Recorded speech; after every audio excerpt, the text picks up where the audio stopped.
It began with a sound. Low, steady, vibrating through the air like a distant engine that refused to die. In New Mexico's high desert, near the ruins of old missile silos, the earth trembled just enough for dry sand to slide down the cracked skin of ancient mesas. Above, the clouds moved too fast, unseen forces steering the wind like a puppeteer in a hurry. At 3:27 a.m., a deep blue light split the sky in half. Satellites blinked offline one by one. Radar systems at NORAD went blind. Civilian air traffic control picked up a spherical object the size of a city block descending near Albuquerque at impossible speeds, then vanishing just before impact. Within minutes, military bases across the United States went on high alert. The president was moved underground. Emergency broadcast systems began looping instructions to remain indoors, stay calm, and await further notice. But for most Americans, by the time they heard the warning, it was already too late. The first city to fall wasn't New York or D.C. It was Santa Fe. A black orb, hovering silently over the downtown plaza, let out a pulse, a shimmer in the air like heat waves off asphalt. Everything within a 2-mile radius collapsed inward. Buildings crumpled. Trees folded. People disintegrated, their bodies reduced to dust without fire, without blood, without a sound. Then came the others. Chicago. Seattle. Houston. Miami. Each city received its own orb, massive, silent, brutal. No warning. No message. No demands. Just destruction. Major General Amanda Lowry stood in a bunker beneath Fort Bragg, staring at a series of holographic projections as they updated in real time. Every minute, a red dot blinked into existence, another city gone, another crater formed. "We've got 15 confirmed strike zones," her intelligence officer reported. "No communication, no pattern, no origin trace." Biological? Nothing yet. No visible life forms. Just the orbs. Amanda clenched her jaw. "Are we even sure this is an invasion? Not some automated weapon?" "I don't think it matters, ma'am." Above ground, chaos reigned. Civilians clogged highways in a frenzied exodus. Social media turned into a digital scream, video after video showing destruction, strange lights, bizarre gravitational effects, and people vanishing in mid-sentence. Dogs howled uncontrollably. Birds fell from the sky. Crops rotted overnight. The orbs began to multiply. Some hovered over rural areas, others appeared in forests, deserts, oceans. They weren't attacking anything specific, they were observing, mapping, calculating. And slowly, their behavior changed. Smaller drones began detaching from their bases, spider-like machines with iridescent skins and jointed legs that moved too fluidly, too fast.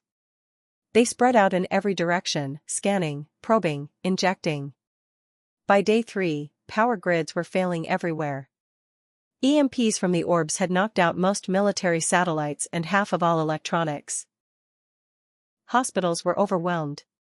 FEMA was silent. Communications between cities were reduced to hand-delivered notes and shortwave radios. And still, not a single word from the invaders. In the mountains of Colorado, a civilian scientist named Dr. Theo Vance watched the orbs through high-range telescopes. He was one of the first to propose that the objects were not ships in the traditional sense, but projections, perhaps even dimensional anomalies. The core of each orb seemed to fold space, ripple the fabric of matter itself. "It's like they're testing the boundaries of our physics," he said to his assistant, a pale grad student named Marcy. "Like they're seeing what breaks first, matter or mind." "But what do they want?" she whispered. Theo looked at her, and in his silence, she read the answer. By day 5, the president addressed what was left of the country from a remote broadcast center deep under Cheyenne Mountain. "We do not yet understand what these entities want, nor do we fully comprehend their capabilities," he said. "But this is not the end of America. This is not the end of humanity. We will resist, we will endure, and we will." The feed cut to static. Then to black. Then to nothing. Washington, D.C., was gone. A red sphere had appeared over the Potomac at dawn, glowing like a miniature sun. It had hovered for only 15 seconds before unleashing a vortex of light that pierced the sky. Everything beneath it ceased to exist. The vice president, who had been moved to an alternate location in Nevada, now became the acting commander-in-chief. But the chain of command was broken. Half the Joint Chiefs were dead. The rest were unreachable. It was on day 6 that the first message came. It was not spoken. Not written. It entered every human mind at once, regardless of language, age, or mental condition, a thought that was not theirs, a presence in the brain like a shadow behind the eyes. We are here to cleanse. Your species is error. Your civilization is noise. You are unnecessary. Panic turned to madness. Suicide skyrocketed. Some people collapsed from sheer terror. Others became violent, attacking anyone near them in a primal fury. But not all surrendered. A resistance began to form, scattered at first, in pockets of survivors led by rogue military commanders, ex-police, civilian engineers, anyone who still believed Earth was worth saving. Using scavenged tech and analog tools, they started to build bases underground, in sewers, caves, and subway tunnels. They called themselves the Dustborn. At one such base beneath the ruins of Cleveland, a former NASA engineer named Kiera Voss had managed to rig a hacked satellite link. What she saw changed everything. "Guys," she said, staring at the grainy feed. "Look at this." The room quieted. On screen, orbiting Earth like a second moon, was a structure. Gigantic. Smooth. Silent. Not a ship, something older. Ancient. Like a seed, cracked open and blooming. It was buried in the moon, Kiera said. They were already here. Waiting. The truth shattered any remaining illusions. The invaders hadn't come from outside the solar system. They had always been here, embedded in the moon like a parasite inside bone. Watching. Sleeping. Until something, some threshold of technology or population, had triggered their awakening. "We built our cities," said Kiera. "We sent signals into space. And they finally decided we were too loud." Back at Fort Bragg, now one of the last active U.S. strongholds, General Laurie made a decision that would define the future of the species. She authorized Project Cyclops, a last-ditch effort to strike at the orbiting seed structure using a modified ICBM fitted with a repurposed quantum warhead. It had only one shot. And it required a manual launch.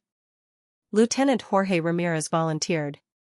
He was a father of 2. A poet in another life. A pilot who had flown combat missions in Iraq and Syria. "I want my kids to grow up in a world where they can scream and laugh," he said. "Not one where everything whispers and dies." The launch site was in Alaska. Hidden in a glacier. The flight window was 3 minutes long. The orbs knew. As the launch platform activated, a dark shape descended from the sky, faster than gravity should allow. Ramirez climbed into the missile capsule as sirens blared. He whispered a prayer. Then he launched. The missile rose like a spear of light, cutting through clouds, dodging the pulse beams from the pursuing orb. Then it was gone, into the silence above. 37 minutes later, in every sky across the planet, the orbs paused. They shimmered. They flickered. And then, one by one, they fell. The orbiting structure cracked open. A silent wave of energy pulsed outward, not destructive, but strange, like an exhale. The orbs dropped like marbles. The spider drones collapsed mid-step. Skies cleared. Birds returned. The static in the air disappeared. But not everything healed. Billions were dead. Whole cities were craters. The infrastructure of the planet was shattered. Yet, Earth survived. And somewhere deep underground, in a shattered bunker lit by lanterns and hope, someone whispered, "We won." And someone else replied, "For now."